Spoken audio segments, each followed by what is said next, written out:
Salut à tous, c'est GoFou. J'espère que tout le monde va bien.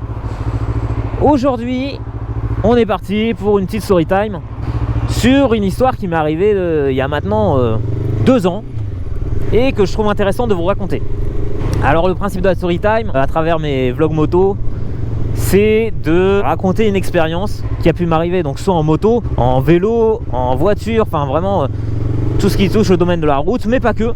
Voilà, s'il y a des choses annexes que je trouve intéressant de vous raconter, bah ça sera fait dans une vidéo story time.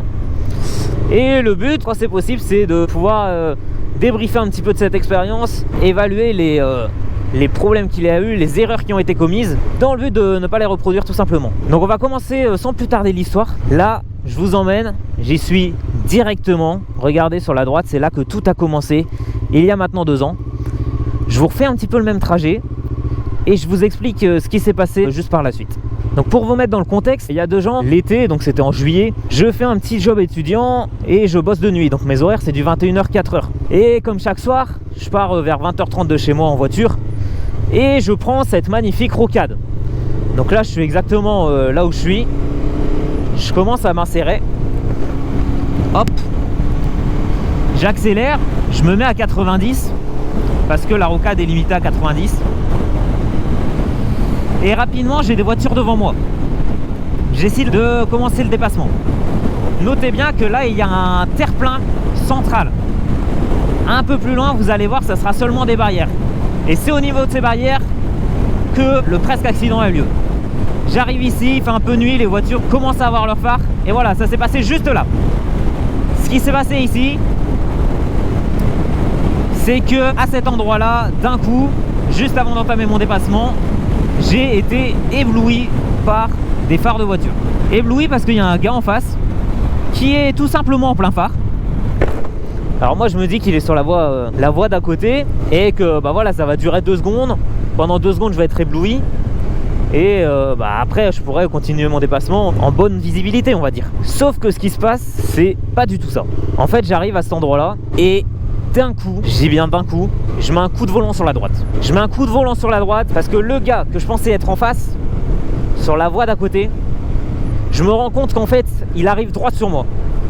Il est actuellement à contresens sur la rocade et il roule sur la voie la plus rapide. Donc moi, dans mon dépassement, j'ai énormément de chance parce que j'ai pas trop accéléré.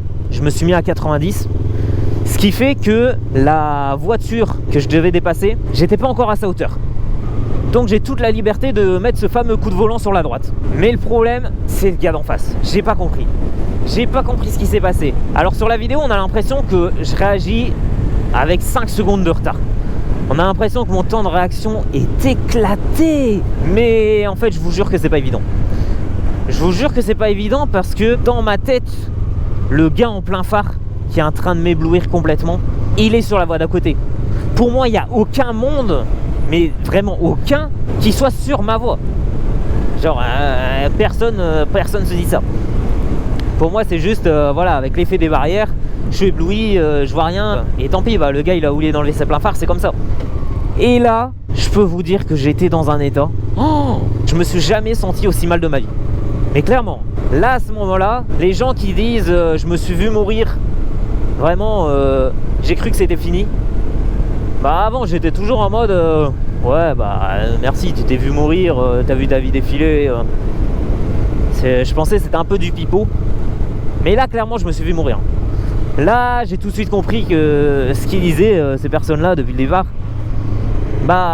c'est ce qui m'était arrivé à l'instant. En fait c'est simple, je comprends pas du tout ce qui vient de se passer. Genre j'ai l'impression de, je sais pas, d'avoir halluciné.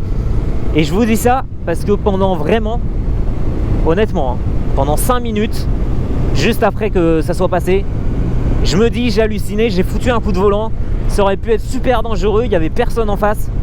Genre vraiment, je sais pas ce qui m'est passé par la tête, mais à aucun moment il y a quelqu'un qui fonçait sur moi. Genre ça, c'est ma réflexion que je me suis faite pendant 5 minutes après. Et en fait, c'est en arrivant sur le parking de mon boulot, je me suis posé, j'ai pris la caméra, j'ai regardé les rushs et là j'ai compris que j'avais pas halluciné. Et en fait j'étais tellement dans un état de choc que bah voilà, je me mettais à avoir des réflexions pas cohérentes. Bien sûr que non, j'avais pas halluciné, bien sûr que non, j'avais pas mis ce coup de volant pour rien. Mais ça tu peux pas l'envisager en fait. Quand tu viens de vivre ce que tu as vécu, tu t'es vu mourir, hein. Clairement je me suis vu mourir. Genre c'est pas quelque chose que tu envisages. J'étais tout tremblant, j'étais stoïque, tu vois, j'étais comme ça dans ma voiture, je pensais à ce qui venait de m'arriver. Et c'est vraiment une expérience marquante en fait. Alors j'ai pas été choqué et traumatisé par cette expérience, tu vois, j'aurais très bien pu me dire, bah je prends plus la voiture en fait. Ou en tout cas je la reprends plus tout de suite parce que bah vraiment j'étais pas bien. Après je suis allé bosser, j'avais pas du tout la tête à bosser. En fait là on comprend la violence du truc quand on arrive au point de te dire que t'as halluciné. Genre à aucun moment dans ma vie je me suis dit un truc de ce style là, tu vois. Mais vraiment à aucun moment. Genre là j'avais l'impression de... Je sais pas, j'ai tout vu s'arrêter. Et cette expérience en fait elle est marquante parce que c'est limite pire après coup. Parce qu'après coup tu réalises que t'aurais pu y laisser ta vie à cause d'un connard comme ça qui roule à contresens. Parce que les dégâts d'une voiture, moi je suis à 90, lui il est au moins à 80 je pense, parce qu'il roule à la même allure que les voitures qui sont elles sur leur fil en face. Donc un choc frontal d'une voiture à 90, d'une autre à 80, je voudrais bien connaître les pourcentages de chance de s'en sortir en vie. Mais je pense que ça doit être inférieur à 1%, honnêtement. Et là, bah voilà, je sais pas si on se rend compte sur la vidéo, mais la voiture est vraiment passée très près. Honnêtement, je pense qu'il y a 2-3 cm qui séparent nos rétros quand on se croise maximum, malgré mon coup de volant. Donc imaginez si j'avais pas eu ce réflexe. Imaginez si, je sais pas, pendant 2 secondes, j'avais plus le regard sur la route. Si pendant 2 secondes, je modifiais la clim. Si je regardais le GPS. Enfin c'est plein de circonstances comme ça qui font que bah une petite seconde d'inattention et ta vie elle peut s'arrêter en fait. Du coup après cette histoire, bah voilà, comme je vous l'ai dit, j'étais un peu choqué pendant plusieurs semaines après, quand je racontais cette histoire à des proches ou à des potes, bah je sentais que j'étais pas à l'aise quand j'en parlais. Tu vois, je bégayais un peu, j'arrivais pas à trouver mes mots. Et c'est là encore que tu vois que bah, t'es encore marqué dans ta tête. C'était pas un truc anodin qui t'est arrivé. Donc j'ai été marqué par ce qui venait de m'arriver. Et le lendemain j'ai quand même décidé d'aller à la police, juste pour savoir s'il y avait eu quelque chose de signalé, s'il y avait eu un accident par la suite, bah, juste pour leur dire que moi j'avais une caméra qui avait filmé le truc. Alors certes c'était pas une caméra avec une bonne résolution. Du coup bah, la plaque d'immatriculation elle était pas lisible malheureusement. Mais voilà, ça aurait pu servir s'il y avait eu un accident. Et heureusement bah, le policier m'a dit qu'il n'y avait pas eu de signalement la veille et qu'il n'y avait pas eu d'accident sur la rocade. Donc je pense que ce jour-là tout le monde a eu énormément de chance. On a été plusieurs à se faire surprendre. Quand j'ai regardé la vidéo par la suite, j'ai vu qu'il y avait plusieurs voitures devant moi qui avaient pareil freiné, qui s'étaient complètement déportées. Et ça je l'avais pas capté le jour J quand ça s'est passé. J'étais pas concentré sur ce niveau là de la route. Mais voilà, donc il n'y a pas eu d'accident. Mais par contre moi je me demande ce que ce gars là foutait clairement sur ma voie à contresens, en train de rouler à cette vitesse là. Alors pour moi il y a plusieurs solutions hein. C'est soit le gars était complètement bourré, ce qui peut arriver même s'il était que 20h30, soit bah, le gars il voulait mettre fin à sa vie hein, clairement en faisant ça tu mets fin à ta vie mais t'emportes les autres avec, donc c'est clairement égoïste. Soit c'était un vieux dans sa bagnole qui, je sais pas, il était à l'ouest, il sait pas conduire et il capte pas ce qu'il est en train de faire, la gravité de l'action qu'il est en train de faire. Mais voilà, j'aurais bien aimé connaître les raisons en fait de ça. Mais voilà, je vous invite vraiment à être super prudent sur la route. Ce jour-là, si j'avais été en moto, je pense que je l'aurais tapé. Je pense que je l'aurais tapé parce qu'en moto, tu peux pas avoir autant d'efficacité qu'un coup de volant, je pense. Genre, tu peux faire un évitement, mais pour moi, quand t'as 90 km/h, bah ça reste moins efficace que la voiture. Donc voilà, donc à travers cette petite story time, ce que je vous invite vraiment, c'est d'être super attentif sur les routes.